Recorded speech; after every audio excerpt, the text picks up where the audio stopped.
ብዙ ሰዎች ብዙ ጊዜ ህልም ያልማሉ። ሌሊቱን ልዩ ልዩ ህልም ሲያዩ ያድሩና ጠዋት ሲነሱ ወይም ከእንቅልፋቸው ሲነቁ ያለዛም ሲባንኑ ምን አይነቱን ህልም ያሳየኝ አደረ እንደዚህ የመሰለው ህልም ከምን የመጣ ይሆን ብለው ራሳቸውን ይጠይቃሉ። አንዳንድ ህልም አስደንጋጭ ወይም አስፈሪ የሚሆንበትም ጊዜ አለ። እጅግ የሚያስፈራው ወይንም የሚያስከፋ ፍጡር በህልማችንም ያሳድደናል። ሊነክሰን አፉን ሲከፍትብን፣ ጥርሱን ሲያገጥብን፣ አይኖቹን ሲያፈጥብን ይታየናል። አንዳንድ ጊዜ ደግሞ ምኞታችን በህልማችን እውነት ሆኖ ይታየናል። ከተራራ ጫፍ ላይ ተነስተን በአየር ላይ ስንንሳፈፍ እናልማለን። አንዳንድ ጊዜ ደግሞ ምስቅልቅሉ የወጣ የሚያስጨንቅ ህልም ይመጣብናል፣ ያቃዠናል። እንዲያ ባለበት ጊዜም ወደ ቤታችን የሚወስደው መንገድ እንኳን ጠፍቶን ስንባዝን እናድራለን። ዓለም ራሷ ዝብርቅርቅ ብላ ማንኛውም ነገር ፍርስርሱ ወጥቶ እናያለን። በህልም ዓለም ውስጥ ስንሆን እጅግ እንግዳ የሆኑ ነገሮች ስናደርግ እንገኛለን። በእውናችን ልናደርጋቸው የምንቃጣቸውን ነገሮች በህልም ዓለም ውስጥ ሆነን እናደርጋቸዋለን።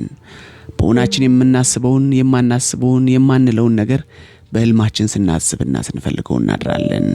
እንግዲህ ይህ ሁሉ ህልም የምናየው ስለምንድን ነው? በመሰረቱስ ህልም ከየት ይመጣል? ሰው ህልም ማየት ከጀመረበት ጊዜ ጀምሮ ይህን ጥያቄ እንዳነሳና እንዳወጣ ኖሯል። ግን ሲግመንድ ፍሮይድ የተባለው ሊቅ ከሰጠው መልስ የበለጠ አጥጋቢ መልስ የሰጠ ሌላ አልተገኘም ይባላል በዘመኑ። የህልማችን ዓለም እንግዳ የሆነና ከዚህ በፊት ከቶ አይተነው የማናውቀው ዓለም የሚመስለን የሚመነጨው የሚፈልቀው አይተን ከማናውቀውና ከማንቆጣጠረው የአእምሮአችን ክፍል መሆኑን ሲግመንድ ፍሮይድ አስረድቷል። ይህንንም የአካላችንን ክፍል ሰውና አእምሮ ብሎታል።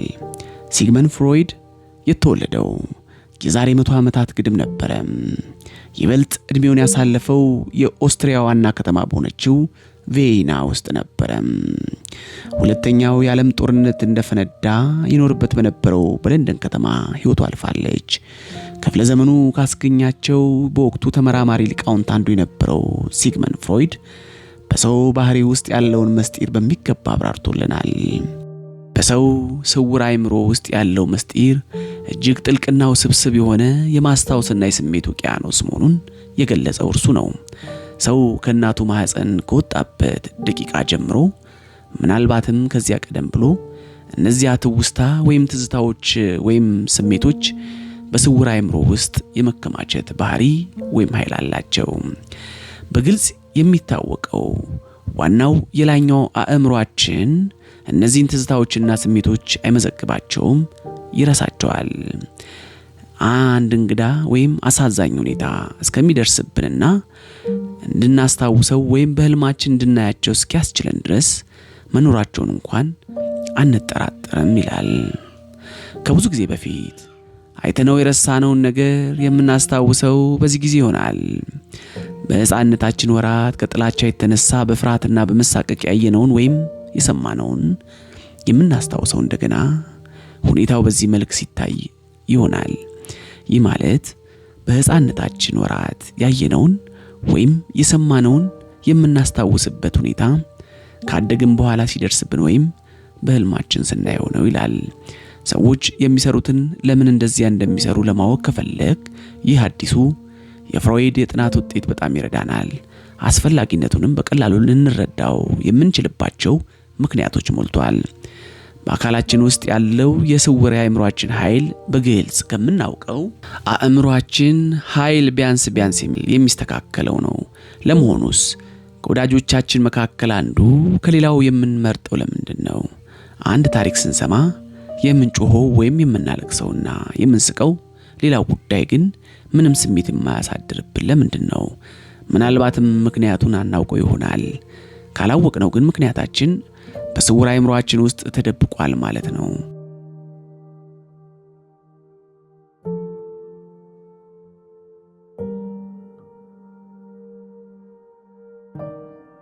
ሲግመንድ ፍሮይድ በሕፃንነቱ የነበረው ምኞት ታላቅ የጦር ሰው ሆኖ ታላቅ ክብር ለሀገሩ ለማስገኘት ነበረ። በወጣት አእምሮ ውስጥ ይህ ምኞት ሊቀረጽበት የቻለው እንበለ ምክንያት አልነበረም።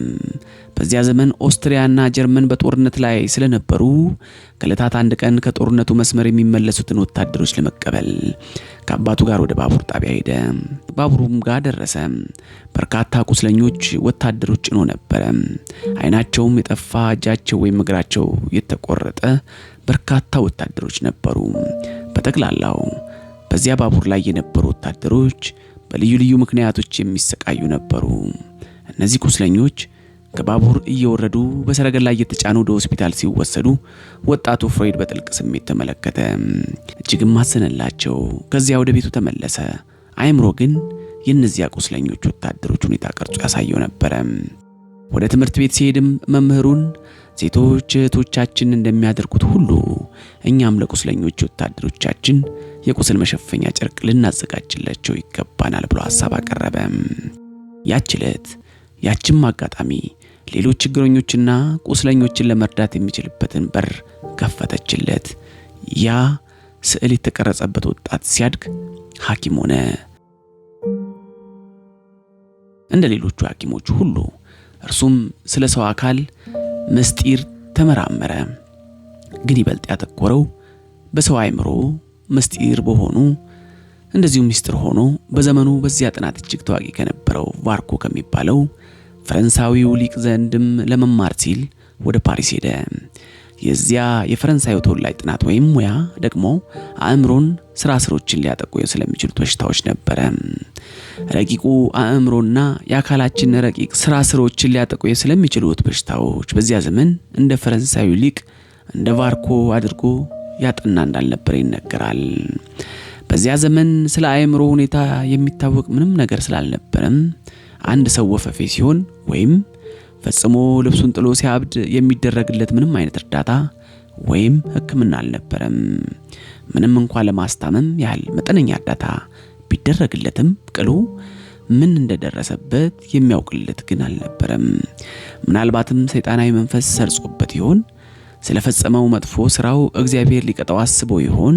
እንዲህ የተባለ ከሚተችበት በቀር በሌላ የሚደረግለት ሕክምና ስላልነበረ ያን ህመምተኛ ከሌሎች ሰዎች ለይቶ እንደ ወንጀለኛ መጠበቅ ብቻ ነበረ ሲከናወን የነበረው።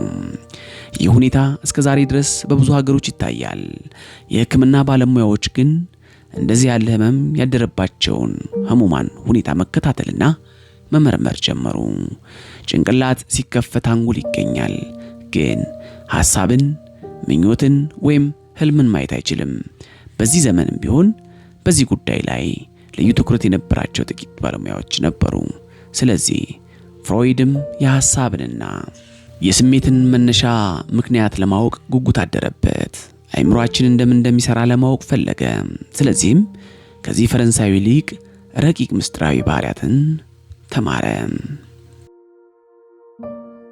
በ1886 ዓመተ ምህረት ወደ ቪዮና እንደተመለሰ በተማረው በአካል ስር ሕክምና ተሰማራ። በጋብቻም ተወሰነና ኑሮን ለማሻሻል ሲል በየዕለቱ በርካታ ህሙማን መቀበል ግዴታ ሆነ። የሚገርመው ደግሞ ከህሙማኑ አብዛኛዎቹ ሴቶች መሆናቸው ነበረ።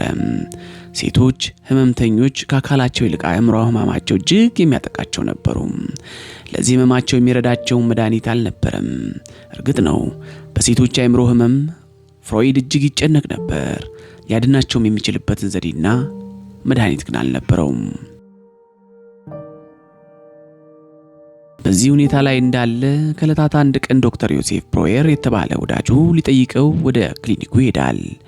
በጨዋታቸው መካከል ዶክተር ዮሴፍ ሲያክማት ስለነበረችው ህመምተኛ ያጋጠማትን ነገር ለፍሮይድ ያጫውተዋል።